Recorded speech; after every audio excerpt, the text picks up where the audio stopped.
प्रिय भक्तों, स्वागत है आपका आज के इस वीडियो में।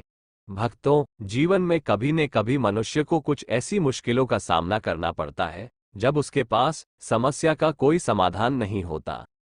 ऐसे में श्री गीता की मदद से वो समस्याओं का समाधान पा सकता है। साथ ही गीता के अध्याय का महात्म्य पढ़ने से व्यक्ति को मोक्ष मिलता है। भक्तों, आज हम लोग श्री गीता के चौथे अध्याय का महात्म्य जानेंगे, जो भगवान नारायण स्वयं अपने मुख से माता लक्ष्मी को सुना रहे हैं।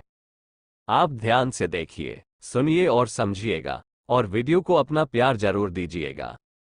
भक्तों, एक बार माता लक्ष्मी जी ने पूछा, हे स्वामी, श्री गीता जी के पाठ करने वाले को छूकर भी कोई जीव मुक्ति हुआ है?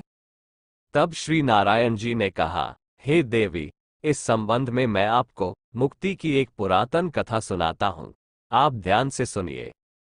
गंगा जी के तट पर एक काशीपुर नाम का एक नगर है। वहां एक वैष्णव रहता था। वह नित्य गंगा स्नान पर श्री गीता जी के चौथे अध्याय का पाठ करता था। एक दिन साधु वहां गंगा जी से स्नान कर लौटते समय रास्ते में एक पेड़ के नीचे बैठ गया, और बैठते ही उस वैष्णव को निद्रा आ गई। संयोग से वहां पास ही दो पेड़ थे।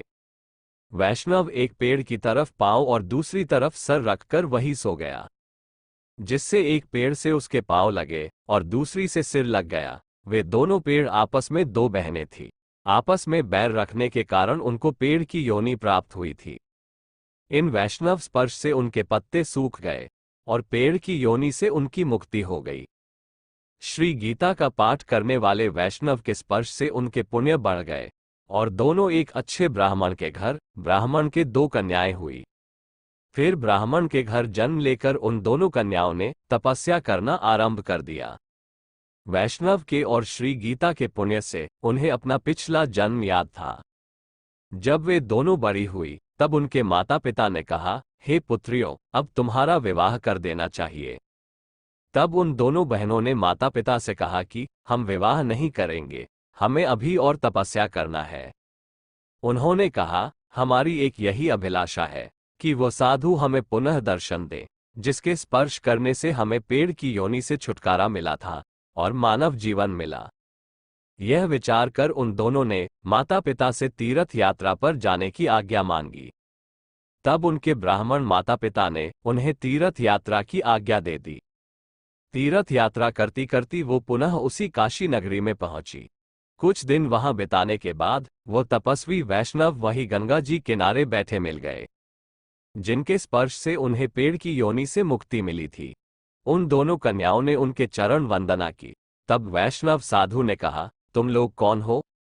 कन्याओं ने कहा कि हम पिछले जन्म में हम दोनों दो पेड़ की योनि में थी। एक दिन वन में आपको बहुत धूप लगी और आप उन दोनों पेड़ों की छाया के तले आ बैठे। लंबासन होने के कारण एक बेरी से आपके चरण लगे और दूसरी बेरी से सिर लगा। आपके स्पर्श से उसी समय हम बेरी की योनि से मुक्त हो गई। अब हमने ब्राह्मण के घर में जन्म लिया है और बहुत सुखी है। हे महात्मा, आपकी कृपा से ही हम मोक्ष को प्राप्त हुए। तब तपस्वी वैष्णव ने कहा कि मुझे उस बात का पता नहीं था। अब आप आज्ञा करें कि मैं आपकी क्या सेवा करूं, क्योंकि आप ब्राह्मण कुल से हो। उत्तम ब्राह्मण श्री नारायण का मुख होता है। तब उन कन्याओं ने कहा कि हे महात्मा, आप हमको जिस पुण्य के कारण आपके स्पर्श से हमारा उद्धार हुआ है, वही विधि हमें बताएं और उसी का फल हमें प्रदान करें, जिससे हमें और उत्तम देह प्राप्त हो और हम मुक्त हो सकें।